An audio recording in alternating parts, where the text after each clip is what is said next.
Hey everyone, I'm Allison Morris. You're watching NBC News Now. Here's what's happening. Let me be clear. Leaving August the 31st is not due to an arbitrary deadline.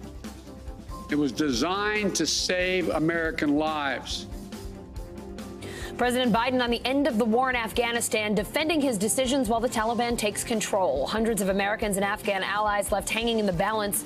What happens to them now?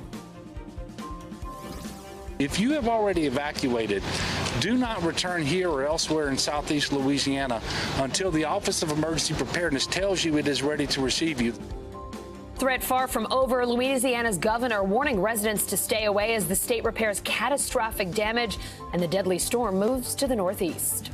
Plus, talk about a hot mess. The U.S. Open is back, but some fans are waiting for hours in the heat to get in, missing matches because of the wait. So what's going wrong?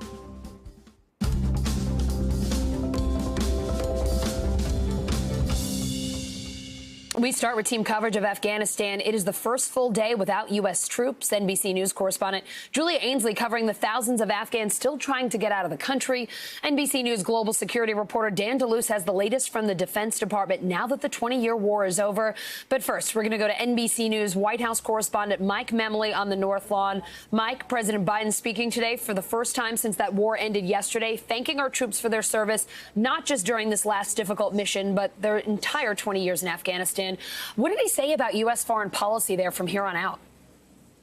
I think that's the right way to frame the question, Allison, because we've now heard from the president. This is the sixth time since August 14th, since the fall of Kabul, in which he's spoken directly to the American people about what's happening in Afghanistan. And most of those previous conversations were about events happening in real time, the chaotic scenes, the tragic scenes we've seen playing out over the course of now 2.5 weeks. But what we saw the president try to do today, and where he ended the remarks, were to put this in a larger context, to explain why the decision he has made to end this without having a presence in Afghanistan moving forward. Here was the president's answer to that question. The threat from terrorism continues in its pernicious and evil nature. But it's changed, expanded to other countries. Our strategy has to change too. We will maintain the fight against terrorism in Afghanistan and other countries. We just don't need to fight a ground war to do it. And Allison, how often have we talked about this, the effort by the president to frame the battle of the 21st century about a battle between autocracies like China and Russia and democracies like the United States. The president saying that China and Russia would love nothing more than to see the U.S. bogged down for another decade in Afghanistan rather than dealing with these new challenges. And that's why he said he made this decision. Mike, the majority of Americans are giving President Biden pretty low marks for how he handled the U.S. exit. 69% of people in this new Pew poll, say the Biden administration failed. How is the White House hoping that they can move forward from here? Well, Allison, I mean, that's the million-dollar question. There's a lot moving forward that the president wants to focus on, especially with his domestic agenda. But it's clear that this Afghanistan decision, and particularly the last few weeks, is going to have ripple effects over the coming weeks. And that's why I thought it was also interesting what we heard from the president today was a bit more of an explanation and a discussion of what went wrong. He acknowledged, he said it was a flawed assessment to believe that the government of Kabul, the U.S.-supported government of President Ghani, would hold up to scrutiny to that fighting from the Taliban longer than it obviously did. But then he stressed that despite the tragedy and the loss of life that we saw by that suicide bombing, he talked about his trip to Dover to see the return of those service members who died. This was a contingency that the U.S. prepared for, and that any scenario in which you're talking about the fall of a capital would lead to the sort of a rush to the airport, a chaotic scene like the one we saw. The president tried to address this squarely head on today. And now the challenge is when Congress returns in the coming weeks, even some of his Democratic allies want to bring members of the administration forward to hear from them, to explain how the decision-making was made over the last few months leading up to the scenes we've seen play out. And that's going to be part of whether or not the president is able to weather this political storm, whether they have good answers and whether they're able to withstand that scrutiny. I mean, Mike, let's just look at it by the numbers, because when you look at this 20-year war by the numbers, it's pretty incredible. As of this month, 2,461 American service members killed, 47,245 Afghan civilians killed. That's the human cost of this war. The financial, $2.26 trillion. Looking at those numbers, given those figures, how is the White House assessing this mission in Afghanistan?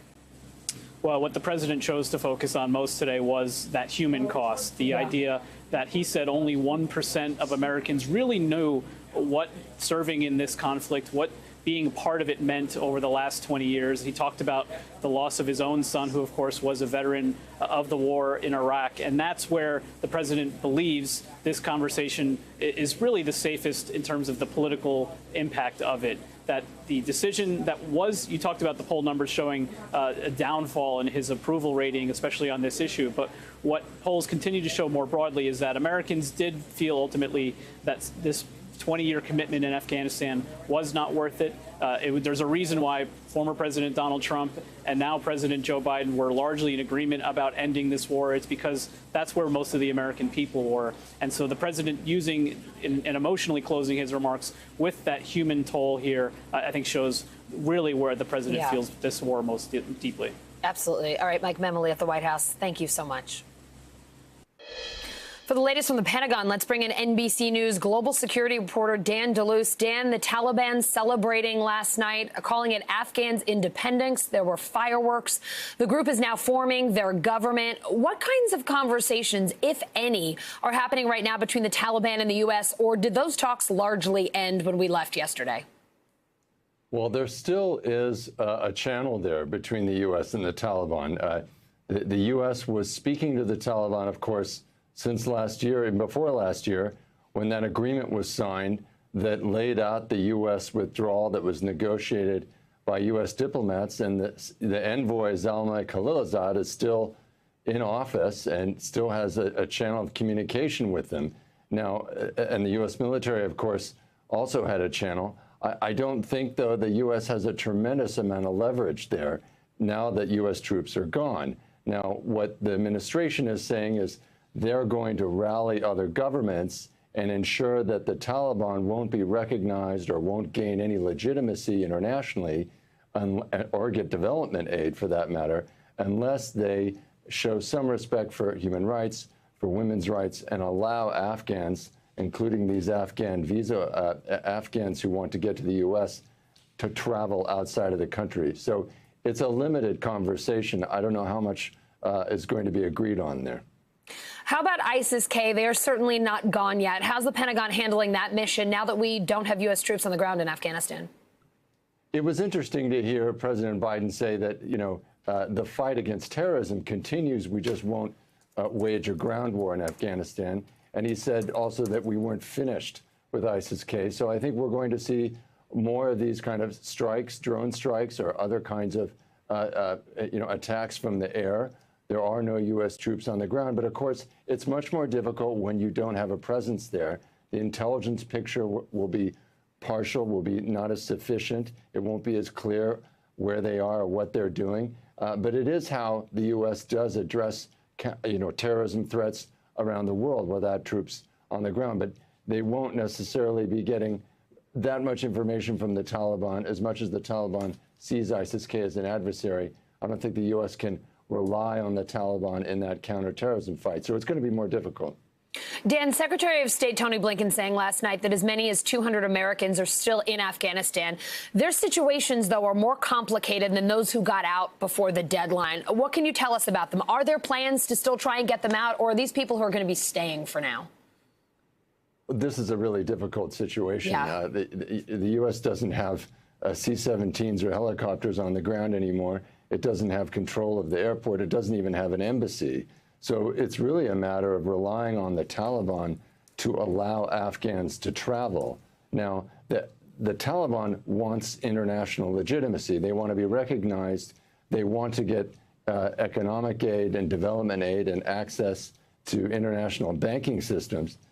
So there may be some incentive there for the Taliban to let those Americans leave. But on the other hand, there are terrifying stories coming from human rights groups and NGOs describing Afghans getting beaten by the Taliban, Afghan women being persecuted by the Taliban. There were Afghans before the U.S. left who were trying to get to the airport and enter the airport, and they were prevented by Taliban guards at the gates. So I think it's a real open question how to get those Americans out. Some might try to cross land borders to, Pakistan or Tajikistan and so on, but we'll just have to see. Dan, the U.S. also abandoned tens of millions of dollars worth of equipment at Hamid Karzai Airport in Kabul. I mean, we're talking fighter jets, helicopters, cars. What is the Pentagon saying about that? They're not saying a lot, but they're saying that a lot of equipment has just been disabled or destroyed. Okay. So if the electronics and so on aren't working, you can't just step into a fighter jet and fly it. Right. But having said that, the armored vehicles and some of the other equipment and gear, the lower tech material is usable, and the Taliban have been driving around in some of the armored vehicles they captured elsewhere in the country. So it's embarrassing. I mean, by any description, the Taliban have won the conflict there, and the U.S. has withdrawn. All right, Dan DeLuce, thanks so much for being with us today. We appreciate you. Thank you. NBC News correspondent Julia Ainsley joining me now. Julia, we've been saying it, there are tens of thousands of Afghan allies still in Afghanistan. The administration saying the U.S. is still committed to evacuating them and Afghans at risk. Here's the Secretary of State on that. We will keep working to help them. Our commitment to them has no deadline. We will hold the Taliban to its pledge to let people freely depart Afghanistan. But, Julia, with military and commercial flights stopped, what options, if any, do Afghans have to leave the country? It looks like it's getting pretty difficult to get out there.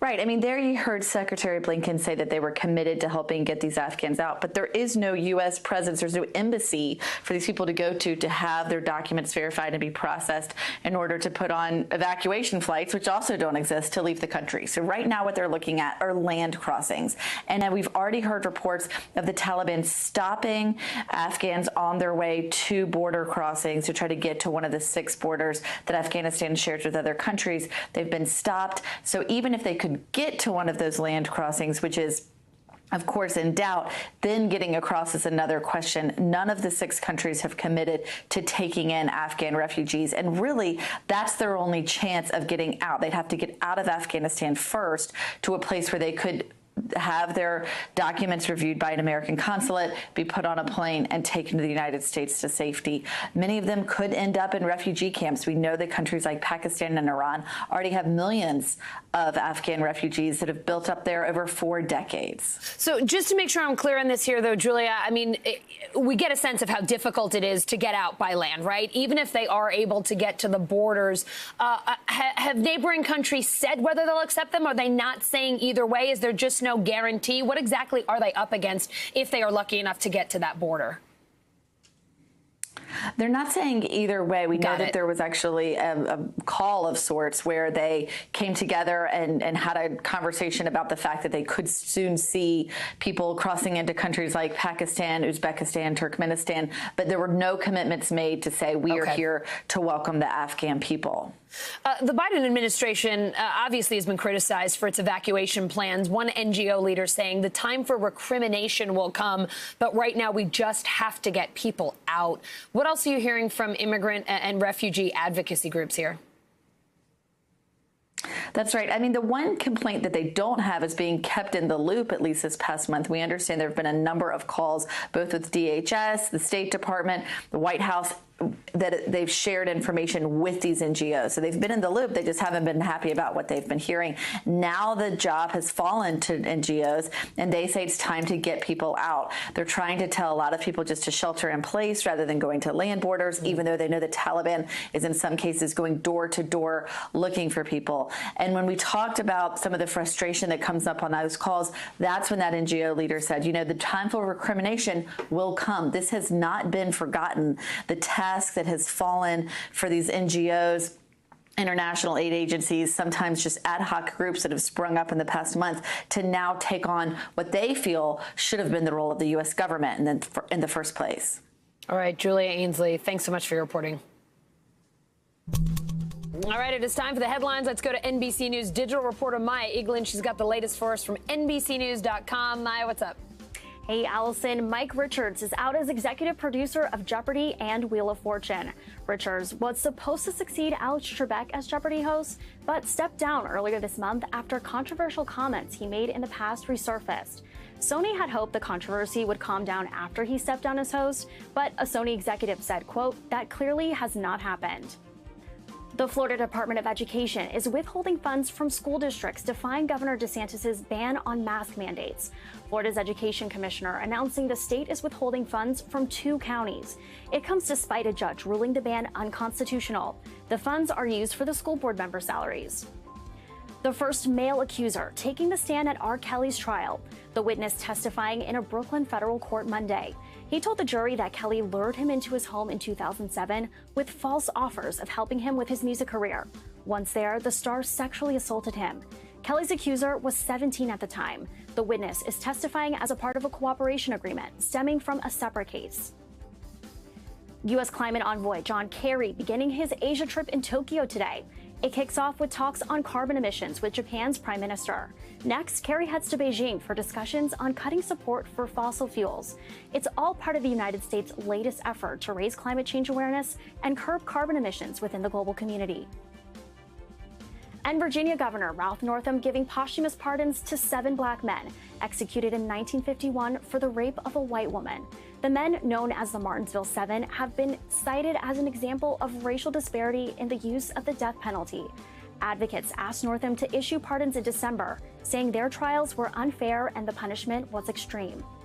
Allison, back to you. All right, Maya, thank you so much. At least 4 people dead, over 1 million without power in Louisiana and Mississippi today, all thanks to Ida. Some communities don't have access to water either. We've got team coverage of the storm and its aftermath. NBC News meteorologist Michelle Grossman has the latest forecast. NBC News correspondent Ron Allen is in Georgia County, Mississippi, where 2 people died in a highway collapse.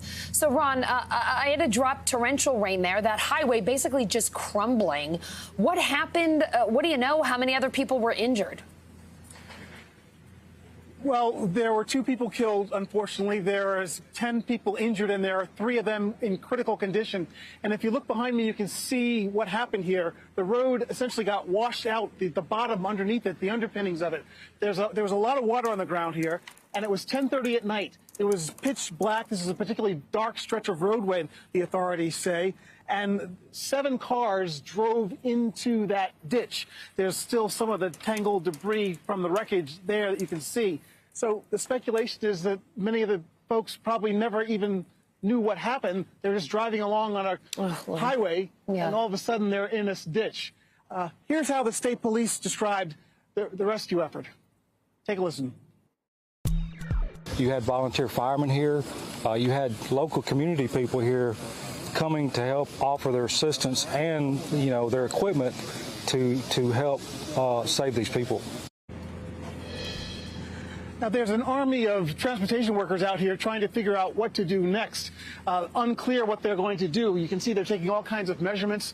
They're trying to figure out what to do with this road. It's a major roadway that goes back and forth, and that way is Louisiana. And there's some speculation that some of the people on the road might have been evacuees coming or going back and forth from Louisiana, trying to get home or trying to get away from the flood or whatever. It's unclear exactly what happened. But again, just an awful disaster here that no one could have predicted. Just a lot of water on the ground, a lot of water. This was a gully full of water, they say, and it just washed and pushed that away. Just amazing.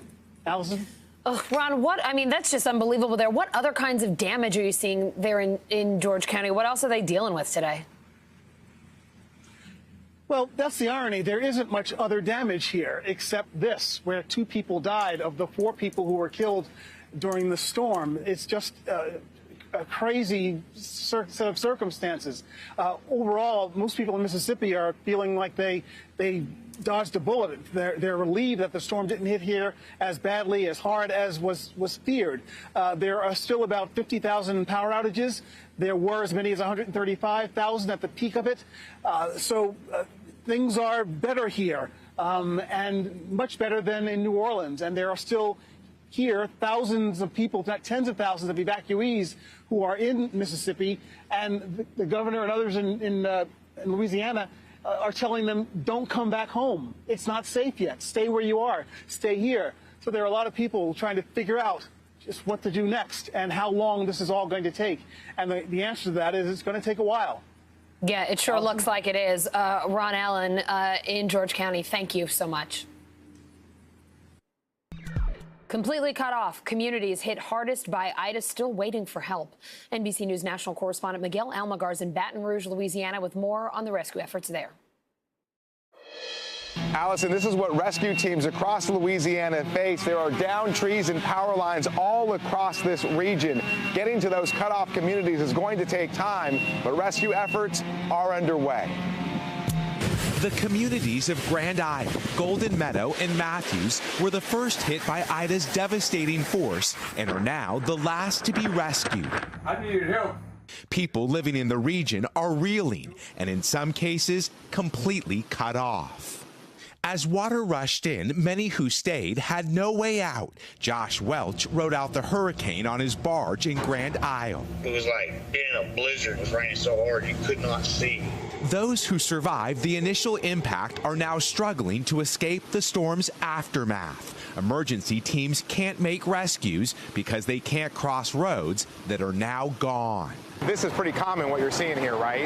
Yeah, all we're doing is clearing debris and assisting the Louisiana DOT in order to get traffic going back on this highway. Highways and back roads across Louisiana are a minefield of downed trees and power lines. I had to get them to come rescue me from my house to get out. And you're out here trying to open these roads. Right, that's how bad it is. The stranded could be stuck for days. When there is a break in the road, there's no shortage of destruction on the side of it. As we get closer to Grand Isle, this is what we're finding. Neighborhood after neighborhood that was just obliterated.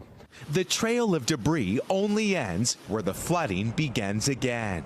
This is where the only road to Grand Isle ends. It's still under several feet of water and broken into pieces just behind me. It's the community down the road from here where neighbors were said to be on their rooftops waiting for help to arrive.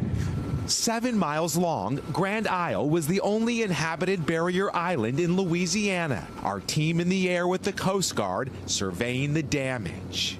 Less than 1,000 people lived here, but the exact number of trapped or missing remains unclear. We've got a large population so that got hit with a very large Category 4 storm. Everybody's hurting in different ways. Communities still out of reach, but hanging on to hope. As the work continues behind me, there is some good news coming today from Grand Isle. The fire chief there says that just about everyone in that community appears to have survived the storm by And Ida's now a tropical depression moving north, bringing rain from Tennessee all the way up to Massachusetts. So who's going to get what when? NBC News meteorologist Michelle Grossman here with the forecast. And Michelle, I have to say, I have noticed this every time we have you on, but I love your zen situation behind you. You might be talking about the most stressful storm, but there's a sense of calm when you enter our air. So thank you for that. Namaste to you. That is so nice here. That is so nice here because you know what? I make my husband like move things around all the time. I'm like, that plant needs to go here. So that's besides the point. He's an excellent stagehand. Commend him. He works in the business, but he's like, I didn't sign up for this. Total pro. Anyway, I thank you for that. Yeah. All right, let's talk about Ida because, you know, this story is still being written and we're going to see this. The book is not going to be closed until Friday at least. So we're still seeing tons of rain. We're looking at flash flooding, the chance for life-threatening rain over the next several days. So here's the latest. Winds at 30 miles per hour. It's moving northeast at 15 miles per hour. So it's moving a little quicker. And you can see it's sort of on the border of Tennessee and Alabama, bringing rain to a lot of people. You can see those darker colors. Those are the heavier rains where we're seeing the yellows and the oranges. So we have a couple immediate concerns, and then it gets a little bit broader as we go throughout the next couple of days. Our immediate concern are for river flooding down through parts of Mississippi, the panhandle of Florida, Alabama. where we could see moderate to major flooding. And then it's all about the heat, because you know what? So many people without power, and it's hot. It's August. It's going to be September tomorrow. It's summer still, and we're looking at very high temperatures. You combine that with heat, also that tropical storm that just came through, so you still have all that humidity, and we are going to feel like 100 degrees in New Orleans. It's feeling like 100 in Mobile, and that's not going to change tomorrow. It's really not going to change for the immediate future. So Baton Rouge tomorrow, 91, that's going to be your high, and you're going to feel more like 104, and Monroe at 96. So really just uncomfortable temperatures. You're inside the house, you don't have air conditioning, and this is going to be weeks upon weeks. So that's going to be really hard on a lot of people. Then our immediate concern, or broader concern, goes to the rainfall. It's going to be a lot of rainfall because we're still dealing with the tropical system. It still has those characteristics of a tropical storm. So Tennessee all the way to the northeast, where you see this green, 74 million people included in this. We're looking for flash flood watches. And of course, we expect by tomorrow into Thursday to see some places in maroon, because that would be a flash flood warning, but it's still before this is happening. So this is a setup here. We have Ida that's spinning around, and it's going to jump onto this frontal boundary. They're going to combine together. They're going to join forces, and that's going to give them a little bit more power. It's got a little more oomph. So we could see some pretty severe weather come Wednesday and Thursday in the mid-Atlantic, also in the Northeast. When you look at the state of Pennsylvania, you see really deep colors. That's usually an indication that we're looking at severe weather. And you see purples, that's hail. So that's what we're going to watch out Wednesday and Thursday in the mid-Atlantic, the Northeast. We could see rainfall rates of 2 to 3 inches per hour. We could see highway flooding, urban and river flooding as well. So really watching this closely. Thursday, you start out the morning in the Northeast, not a great commute. We're looking at heavy, heavy rains. If you can push off your commute, that would be great. And then it's going to exit off the coast finally by late afternoon, evening. So we are in the clear by the weekend after so many days of talking about Ida. But before then, we were looking at some really high heat, Allison, in the south. Again, temperatures most places feeling like over 100 degrees. So that's really tough. And we feel for all of them. Yeah, it sure is. And we sure do. Michelle, thanks so much for your forecast. I know we'll be talking to you plenty over the next few days. Yeah. Yep. It is time for the bottom line, our daily look at what's going on in the business world and beyond. Today, we are looking at potential hurricane inflation. Will Ida drive gas prices up across the country the way Hurricane Katrina did for weeks back in 2005? NBC News freelance contributor Martha White put that question to some energy industry experts. She is here now. So, Martha, gas prices jumped about 45 cents a gallon the week after Katrina. What are you expecting to see this week? Nothing nearly as severe. Okay. Katrina was.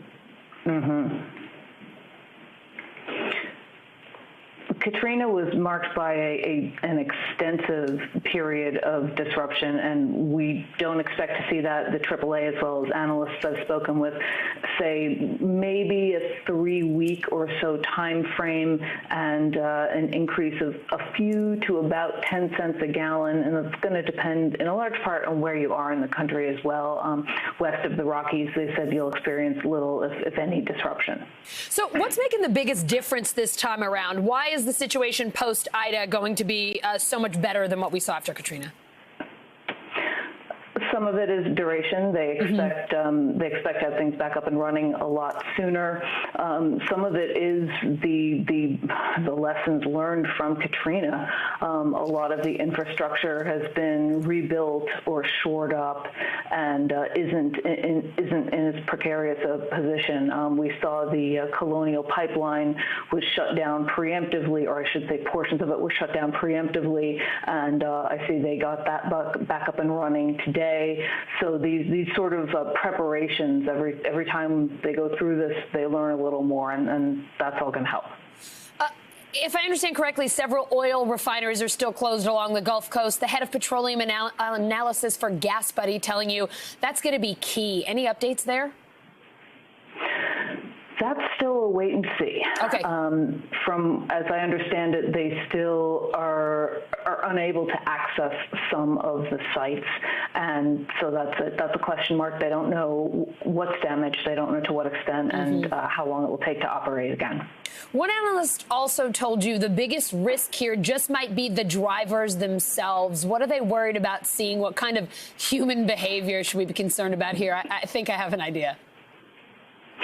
Well, we saw back in May what happened when the Colonial Pipeline was hacked, and that was different from what has happened with Ida in that was a complete shutdown. That was not something the company had any control over, and it was open-ended. They didn't know for days how long that would last, and that triggered a lot of unfortunate hoarding behavior.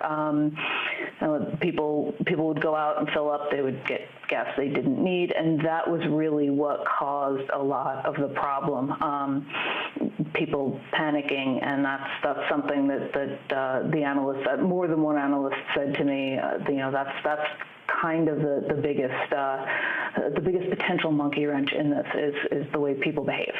Yeah, it's an incredible thing that somehow we just can't stop doing. Speaking of human behavior, I know you're also covering consumer behavior. I want to ask a question of you on August consumer confidence out today. It dropped to a 6-month low. What's going on? Is this all about the Delta variant and concerns there? A big part of it is the Delta fear factor, yes. Okay. Some of it is Delta in a different way almost. I think the University of Michigan surveys of consumers economists summed it up as being this kind of almost a fatigue or a malaise at this point, that people are really getting kind of emotionally beaten down by this. So that's a big part of it. The increased concern about Delta. I see that just today the CDC is recommending that people who aren't vaccinated don't travel over the Labor Day weekend. So that's feeding into it as well. Some of it is also prices, inflation. We're told by the Federal Reserve that this is not yet a systemic problem, but people see prices on things that they buy regularly going up, and that can be a scary thing. Even if it's not systemic, people respond. People respond to what they see, and often it's an emotional response. Sure is. Martha, hitting everything for us from gas prices to consumer confidence or lack thereof. Thank you so much. Thank you. She was once the youngest self-made billionaire in the world. Now Theranos founder and former CEO Elizabeth Holmes is looking at 20 years in prison, accused of defrauding investors and patients. Jury selection starting today in her highly anticipated fraud trial in California. NBC News correspondent Natalie Morales has more on some of the shocking details Holmes' defense team could use in court. Hey, Allison. Well, the Silicon Valley entrepreneur who dreamed of changing the world with a simple blood test also presented herself as a strong female working in a man's world. But recently unsealed court documents suggest she's about to tell us a different story as her trial starts today. I'm the founder and CEO of this company. Anything that happens in this company is my responsibility at the end of the day, and I hold myself responsible for that. That was Elizabeth Holmes in 2016, well before her world and her company Theranos collapsed. Then the youngest female self-made billionaire in the world. She graced magazine covers as a game changer who started a healthcare tech company at 19 with the idea to draw and analyze blood with a tiny pinprick, turning it into a $9 billion business. John KERRY broke the story in the Wall Street Journal in 2015, exposing the company's alleged faulty medical technology and reporting on what the U.S. attorney called a scheme to defraud investors, doctors, and patients. I'd say where she crossed the bright red line is in the fall of 2013 when she commercialized a product, a medical product, that she knew did not work. Holmes and Theranos COO Ramesh Sunny Balwani were indicted in 2018 on 2 charges of conspiracy to commit wire fraud and multiple counts of wire fraud. Both deny all charges against them.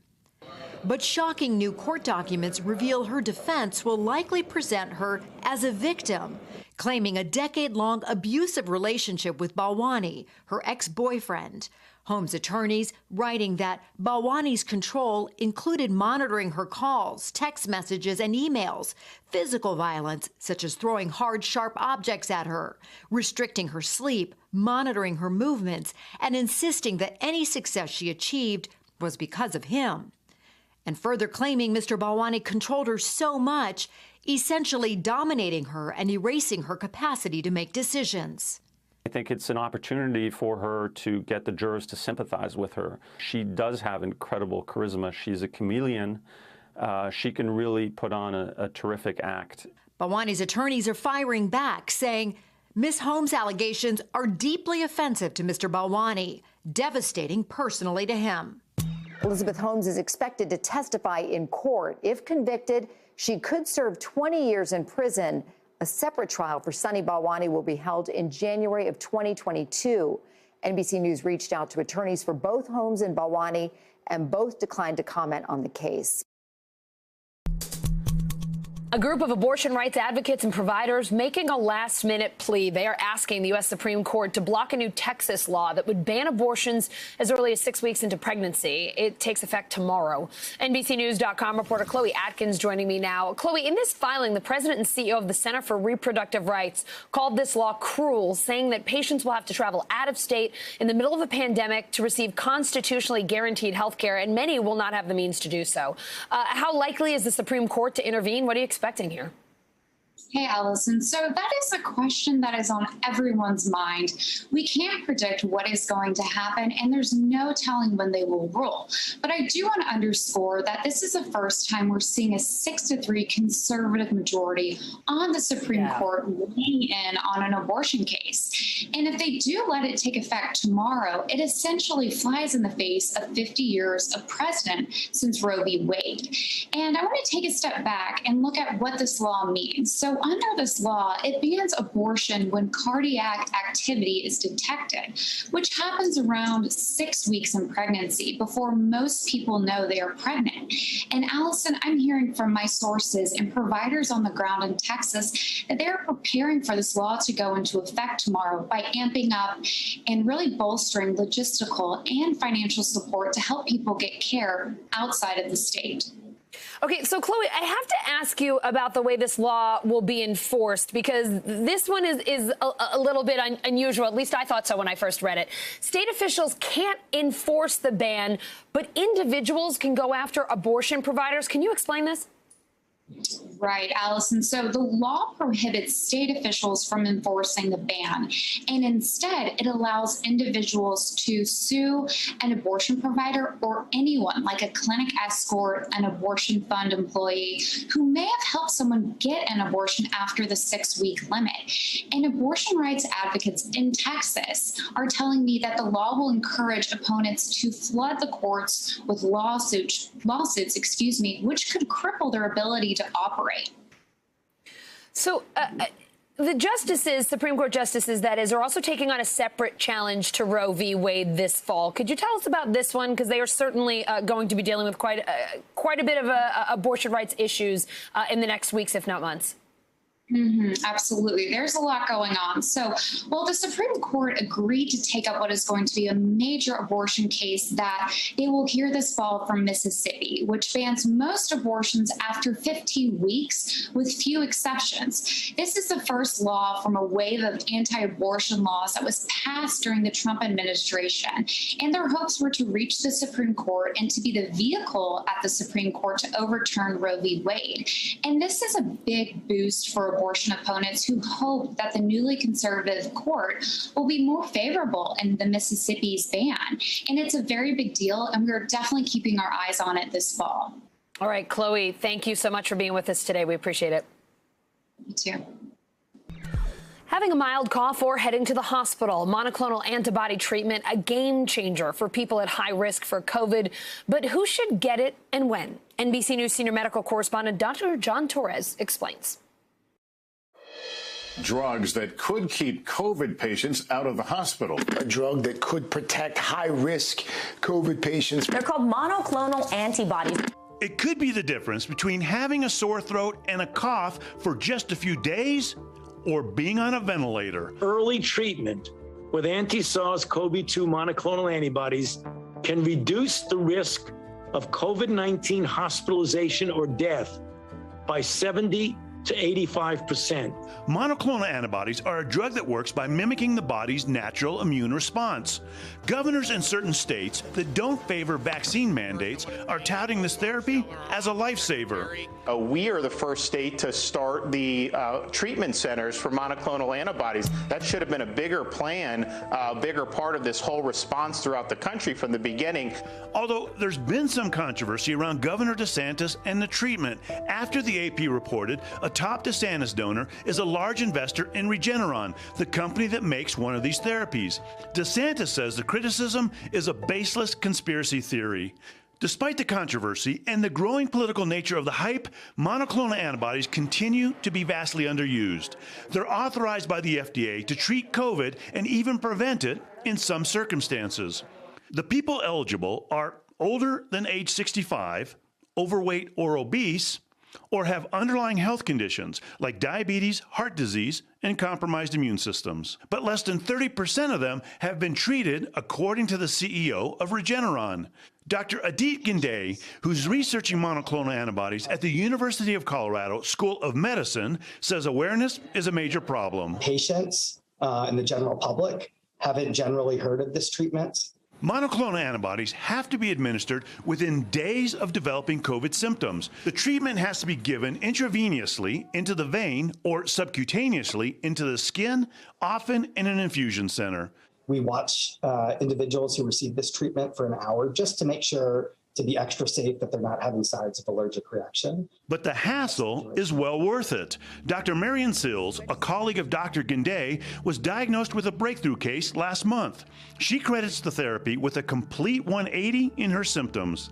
It definitely switched the direction of my infection and really hastened my recovery. UC Health has its own Mission Control, a virtual healthcare center that actively seeks out high-risk patients in the system who've tested positive to offer them the treatment. So there are providers, there's nurses, there's technicians, there are a number of communication tools, video cameras, et cetera, that can help with this outreach. So it's a very high-tech facility. On average, UC Health treats 30 to 35 people a day with monoclonal antibodies. In total, around 2,000 patients since last fall. While incredibly effective, experts stress treatments like this are not our first line of defense. This is not a substitute for vaccinations, correct? That is correct. We cannot think of monoclonal antibodies as a substitute to vaccination. This is a complement. If and when individuals do get sick, we have an effective treatment available for them. The Department of Health and Human Services website has a list of infusion centers across the country where you can get monoclonal antibodies. The most important thing is to act as soon as you have symptoms, because the quicker you get this treatment, the better your outcome will be. The U.S. Open is back at Arthur Ashe Stadium, the Grand Slam tournament, welcoming vaccinated tennis fans for the first time in 2 years. NBC News Now correspondent Dasha Burns joining us from the stadium. So, Dasha, organizers are asking fans to show proof of at least one COVID shot after initially saying they wouldn't require them at all. What are officials saying about the change and the delays we're seeing because of it? Yeah, Allison, this is the first tennis major to allow full capacity since the pandemic started.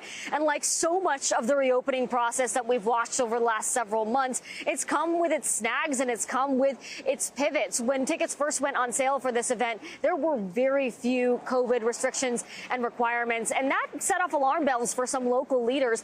This is Flushing Meadows Corona Park, and Allison, Corona, Queens was at one point the epicenter of this pandemic. So folks here have seen the worst of this virus, and local leaders put some pressure on this tournament to make put some more restrictions in place.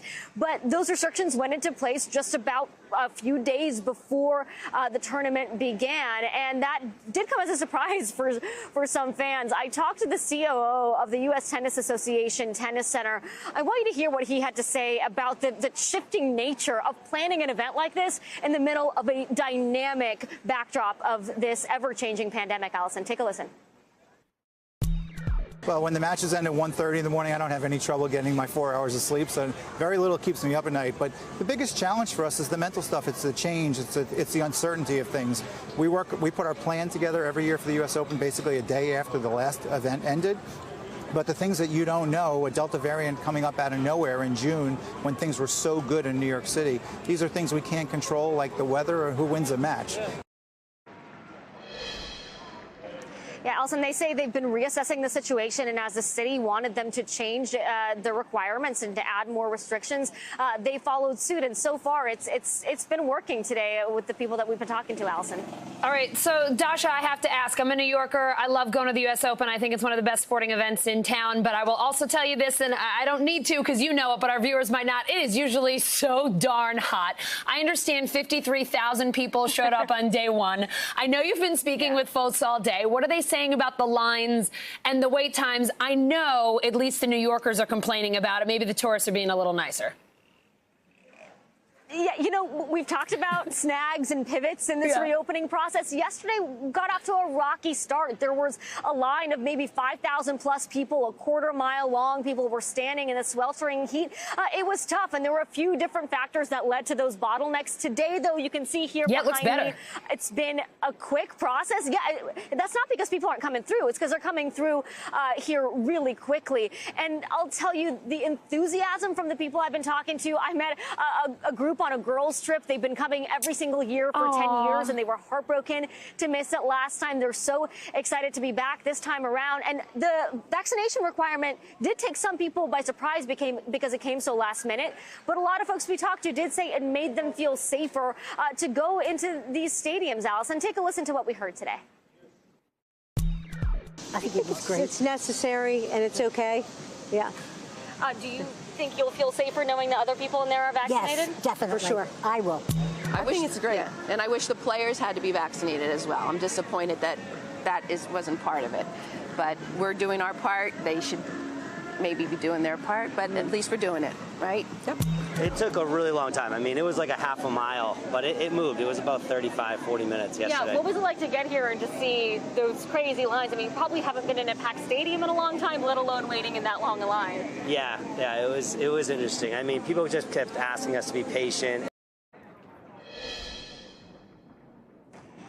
Allison, you heard from one of the ladies there about the players. There is a vaccination requirement for people attending the event, but for those playing, there is not a vaccination requirement. Only about 50% or so of the players are vaccinated. And that father you just saw there, he said he actually got his 15-year-old daughter vaccinated to come to this event after those vaccination requirements went into place. Awesome. And that is something that New York City has been intending with their vaccine mandate here, Allison. Well, that's awesome. And Dasha, glad to see you found so many folks still having a great time at the U.S. Open, and glad to see those lines aren't so bad. I hope you get to see a little bit of tennis before you come home.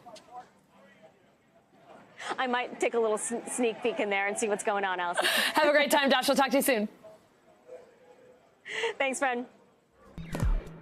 Remote learning's been rough on most families, but try teaching your kids from home when you don't have a steady home. 1.5 million school-age kids in this country experienced homelessness heading into the pandemic. NBC News Now correspondent Simone Boyce talked with 2 families about what that's been like and how their lives are changing now that they have a space of their own.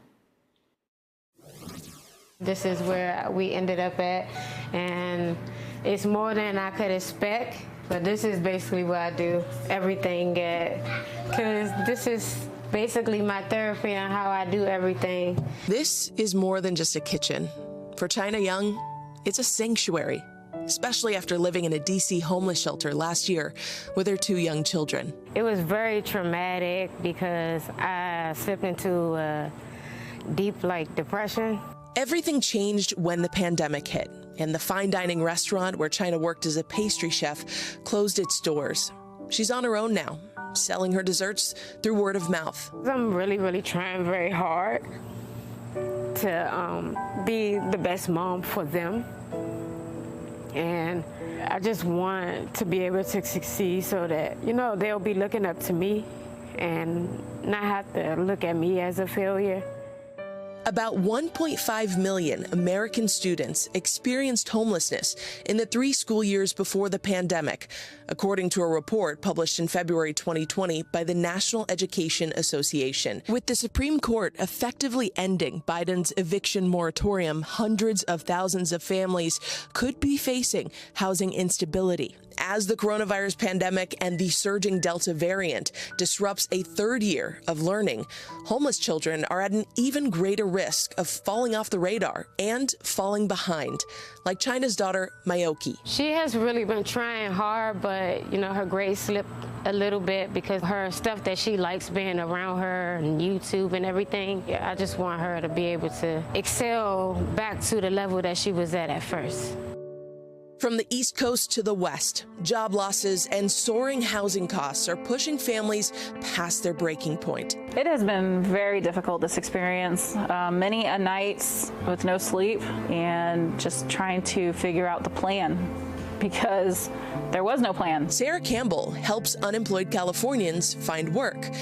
But after supporting others for a living every day, this is what the mom of three calls home, a former motel turned homeless shelter in Compton. Everything was going good, and then we both got laid off. It wasn't always like this. The Campbells were in the process of buying a house. They both worked at a food warehouse, and then their lives changed overnight. We lost our place. We had a family friend who took us in. That was very short-lived, like only a week or two. The other motel where we were at, it was just whoever was there, because they also were renting out to regular people as well. Drug addicts, somebody died in one of the rooms downstairs. Learning in that environment was not easy for their three teenage boys. While their teachers knew they were homeless, their fellow classmates had no clue. School has been difficult. I don't like to do the online classes. I find it hard to concentrate. Turning the work in is a different story. You have to have internet to go to class. It was very difficult to actually learn the lessons that the teacher's trying to teach. There is a feeling of powerlessness. You look at your family and you think, man, I want to do something and help them to make it better, but there was, at that time, nothing. Finally, some long-awaited news. Dad and Mom get their own room. And we actually have our own bathroom, so we don't have to share, which is pretty cool. The Campbells got approved for Section 8 housing. Our situation has changed. Well, first of all, we have a place to come home to every day. I can actually go to school. School's been going great. The place is nice, having a room that's not shared with like my whole family. Something they didn't always have, but now a space to heal, gather, and grow together.